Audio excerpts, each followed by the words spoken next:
It's all kicking off in Ireland because a major working class protest is taking place right now in Dublin. Crisis has struck Ireland.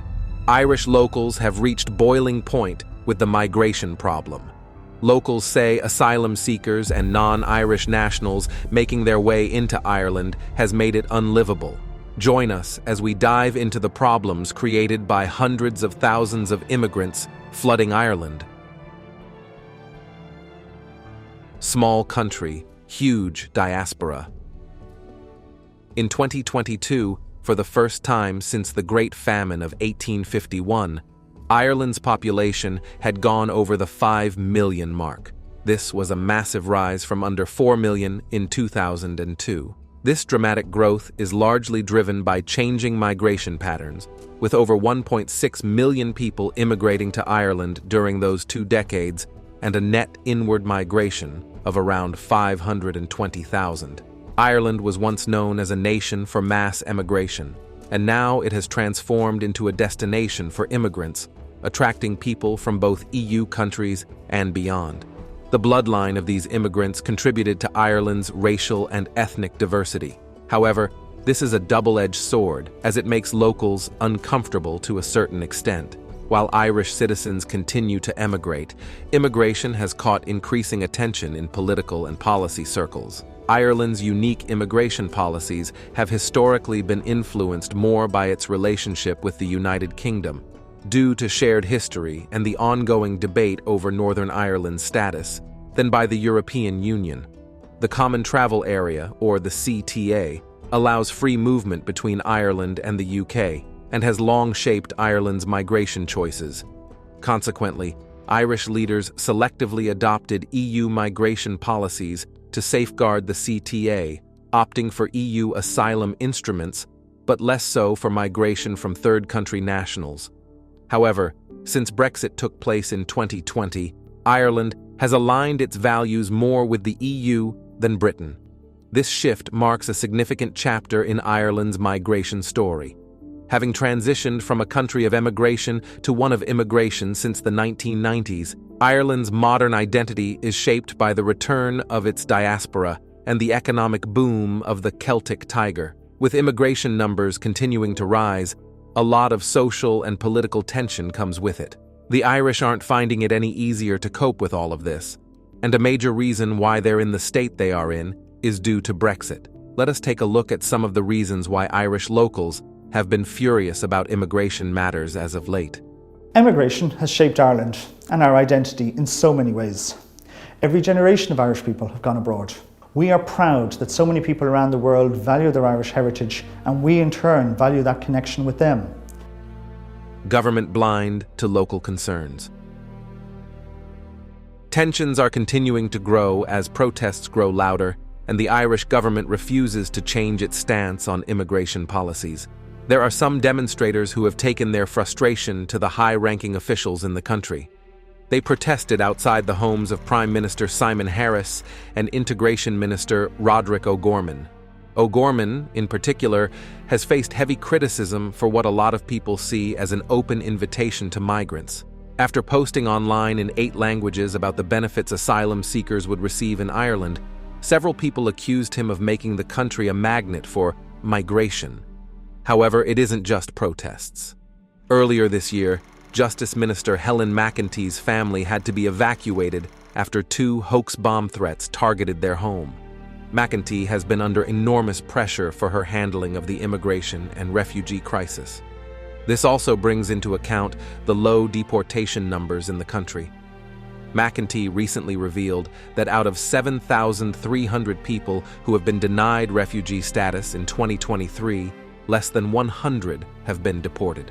Critics argue this sends the wrong message and fuels the surge in asylum seekers crossing the land border with Northern Ireland, partly driven by the UK's tougher stance with policies like the Rwanda Plan. But there's one burning question on everyone's mind. Who are these people, and where are they right now? Government figures have shown that 85% of people who are applying for international protection at Dublin Airport in 2023 have arrived without any valid identification, or worse, with fake documents. Despite this being illegal, Very few have been prosecuted. This has led to a growing sentiment that Ireland is being too lenient, while its own citizens, especially the homeless people, tend to struggle. The government has defended its stance by saying, international obligations are what gets it to support asylum seekers. But people have been critical of this stance, saying that where is the same urgency when it comes to helping the Irish homeless population? Then there's the European Union's new migration pact, which McEntee calls a game changer. The pact aims to speed up security and asylum procedures at EU borders and increase deportations to the Middle East and Africa, but not everyone is convinced. Some say this new pact could make the situation worse by overwhelming systems already stretched thin. "We always try to do the right thing in Ireland," McEntee recently said. "And for me, that means offering protection to those who truly need it. The world is changing. There are more conflicts. Climate change is worsening conditions, and people are fleeing war, persecution, and hunger. As a country with our own history of seeking refuge abroad, there's a responsibility to help." Locals fighting back with protests. In April, tensions reached a boiling point in the small Irish town of Newtown Mount Kennedy when locals clashed with riot police over plans to turn a closed care facility into a shelter for 160 male migrants. This town, with a population of around 3,000, is typical of rural Ireland, struggling with limited services and resources. Locals were upset, not just because they felt blindsided by the government's decision, but because they had been told the facility would become a much-needed community center. The fact that these men were unvetted only heightened the community's concerns. Gunning, a local activist, shared that residents were even more enraged after seeing foreign men in masks working on the site. This sparked a wave of historical comparisons, with locals referring to the plantations of Ireland during the 1500s and 1600s when British settlers took over Irish land. It's no wonder banners at protests read, "End the plantation." Weeks of peaceful protests followed, with the community pleading for the government to reconsider its plans. But when riot police were called in to break up the demonstrations, it sent shockwaves through the town. Instead of quieting down, the forceful police response ignited even bigger protests in the days that followed. In the end, though, the protests were in vain. The first wave of migrants arrived just as the government was dismantling a migrant tent city in Dublin, where around 200 tents had been set up near the International Protections Office. For many, the tents became a symbol of the government's mishandling of the crisis, and the dismantling didn't solve the problem. Many migrants simply relocated their tents along Dublin's Grand Canal. What happened in Newtown Mount Kennedy is happening across Ireland. In some towns, entire hotels have been converted into migrant shelters, gutting local tourism industries. Locals are feeling powerless, as if they have no voice in decisions affecting their communities. Meanwhile, some are profiting from the crisis. Hoteliers and construction companies are benefiting from government contracts, ensuring full occupancy in migrant shelters and a steady flow of building work. It's just emerged that an entire estate was built without planning permission, and now it's been filled with international protection applicants. It's absolutely crazy, and there's a lot of money being made here. An awful lot. Sparked by what locals are calling mass uncontrolled immigration, is set against the backdrop of arson attacks on all asylum seeker centres, soaring violence. Non-transparent media.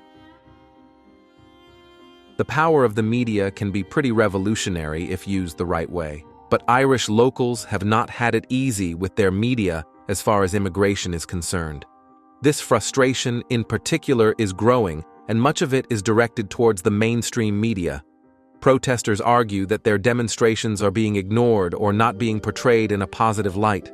The locals do not oppose immigration, but they argue that there needs to be limits.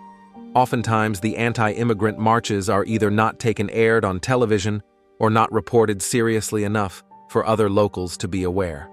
Politicians, as well as mainstream media, push the narrative that immigration is entirely positive, which doesn't seem to be the case. Over the last 2 decades, immigration into Ireland has doubled, with 22% of the entire population consisting of non-citizens. This gives Ireland the 4th largest non-national population among the 27 EU member states. Initially, migration increased due to the EU's Nice Treaty in 2003. This allowed for the free movement of workers during the Celtic Tiger economic boom. Recent years, however, have seen the arrival of a large number of asylum seekers, which has sparked tension. Many locals believe that these people are being given taxpayer-funded welfare and housing, whereas Irish citizens struggle with rising inflation. The arrival of Ukrainian refugees. Since the Ukraine-Russia war began, Ireland has taken in around 105,000 Ukrainian refugees. This is the highest per capita in Western Europe, despite Ireland being the furthest west in the region. This number represents about 2% of Ireland's population of 5.12 million. Every Ukrainian refugee has received free housing, health care, and, until recently, a weekly stipend of around $235. In addition to the Ukrainians, another 30,000 non-Ukrainian refugees are being housed by the government. Official data tells us that more than €1 billion were spent in the first 9 months of 2023 in order to accommodate immigrants. But focusing on Ireland's own problems, the country's national debt stands at the highest in the world per capita. The government has managed to build accommodations, such as modular homes for refugees, but many feel that the growing homeless population is being overlooked. In fact, homelessness has managed to reach a record high in April of this year. Even critics have pointed out that planning regulations were ignored in order to expedite housing for migrants. Imagine living in Ireland right now. The housing costs are skyrocketing, and public services are overwhelming, yet all you can hear is how thousands of asylum seekers are coming into the country. Many of them are single men with little or no ties to Ireland. Just like in the US, there's a growing belief that many of these asylum seekers are actually economic migrants, making questionable claims to tap into Ireland's resources. Take Georgian nationals, for example. They're coming in droves, even though Georgia is considered a safe country. And it's not just them. Refugees from places like Nigeria, Algeria, Somalia, and Bangladesh are flooding in, fueling public concerns about how these new arrivals are being handled. The reason we mentioned them as being single men is because that way they could turn out to be a safety risk. There was leaked footage from a Dublin hotel riot last year where men clashed and caused chaos. News like this only makes things worse. Contrastingly, there has been a sharp increase in immigrants from outside the EU, from around 17,000 in 2007 to over 50,000 in 2022 and 2023. While the arrival of Ukrainian refugees explains much of this increase, many new arrivals are also international students and workers. Additionally, applications for asylum have surged, with nearly 13,800 filed in 2022, an increase of about 9 times compared to the year 2014. These growing tensions are difficult to ignore. People feel like the government is stretching resources quite thin and prioritizing the needs of migrants over Irish citizens who are struggling with pretty much the same services. He didn't, I did. I just mentioned the fact that we had over 70,000 Ukrainians now in Ireland, approaching 100,000 at current rates, and mentioned the fact that it was putting pressure on our accommodation system. Recent dynamics involving immigration to Ireland. Every 5 years, Ireland carries out a national census that breaks down its population, including the number of immigrants living there. However, when it comes to understanding the full picture of immigration, the census doesn't tell us the entire story, especially when it comes to the children of immigrants, who might be born in Ireland but aren't Irish citizens. These caveats in data make it difficult to get an exact number of Ireland's entire population. In the latest census carried out in 2022, nearly 632,000 people living in Ireland were foreign citizens, making up about 12% of the population. Yet this number only scratches the surface. It doesn't include people from Ireland's large diaspora. Those born abroad gained Irish citizenship through their ancestry and returned to the country later. If we count by where people were born, more than 955,000 Irish residents were born outside the island of Ireland. That's about 19% of the entire population. This group includes many people born in countries like Australia, Britain, and the United States, with a significant number identifying as white Irish. Interestingly, Polish citizens comprise Ireland's largest group of foreign nationals, a little ahead of UK citizens. However, from 2016 to 2022, the number of Polish and UK nationals living in Ireland dropped, while the number of people holding dual citizenship, particularly Irish UK, went much higher. In 2022, nearly 32,000 people were dual Irish UK citizens, more than double the figure from 2016. This jump is mainly due to Brexit, as UK citizens in Ireland sought to secure the same rights as Irish citizens by acquiring dual citizenship. The increase in dual citizenship isn't just about Brexit, however. Many people from countries like Poland, Nigeria, and the Philippines who moved to Ireland years ago have gained Irish citizenship after meeting the 5-year residency requirement. This trend is reflective of the fact that Ireland has grown to become an immigration hotspot over the last decade. Looking at the immigrant population by place of birth paints an even broader picture. In 2022, more than 289,000 Irish residents were born in the UK, far more than those born in Poland. While many people in Ireland were born in India, fewer declared Indian citizenship. This is possible because India doesn't allow dual citizenship, and they have since become Irish citizens. The data isn't fully available when tracking how people move in and out of Ireland. We know that the number of work permit holders and asylum seekers has risen sharply since 2014, but these groups make up only a small percentage of all immigrants. Unfortunately, there's little public information on international student visas or short-term visas, which makes it harder to get the entire picture of all those leaving and coming to the country. Labor, students, and unauthorized immigrants. In Ireland, labor migration is handled mainly through an employment permit system. It is about 2 key lists, which include critical skills, where you have a demand for workers, and the ineligible list, where there's no shortage of labor. Employers play a big role in deciding who gets the permits. Although this is effective, it does raise some concerns. Some people argue that this system leaves workers too reliant on their employees in order to maintain their legal status. This opens the door to potential exploitation. Even after this, the government's main goal is pretty straightforward: bring in highly skilled workers to fill gaps that cannot be met locally. International students are also part of Ireland's workforce. They are allowed to work up to 20 hours a week during the school year and 40 hours during the holidays. Ireland has attracted student migration for the longest time, but like students everywhere around the world, they too face challenges when it comes to securing long-term status. Back in 2018, the government introduced a special scheme in order to help students who arrived between the years 2005 and 2010, but fell out of legal status.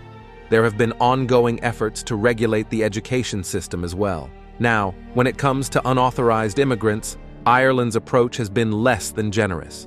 While Irish politicians advocate for Irish immigrants living abroad without legal status, the laws at home generally do not extend much protection or social benefits to undocumented immigrants. In 2020, it was estimated by the Migrant Rights Centre Ireland that there were around 15,000 and 20,000 undocumented immigrants living in the country. A pretty big number to say the least. However, there have been efforts to regularize their status, albeit inconsistent. It is because it has resulted in several students losing their legal status in the country. Things did change for the better in 2022 when Ireland launched a once-in-a-generation regularization scheme.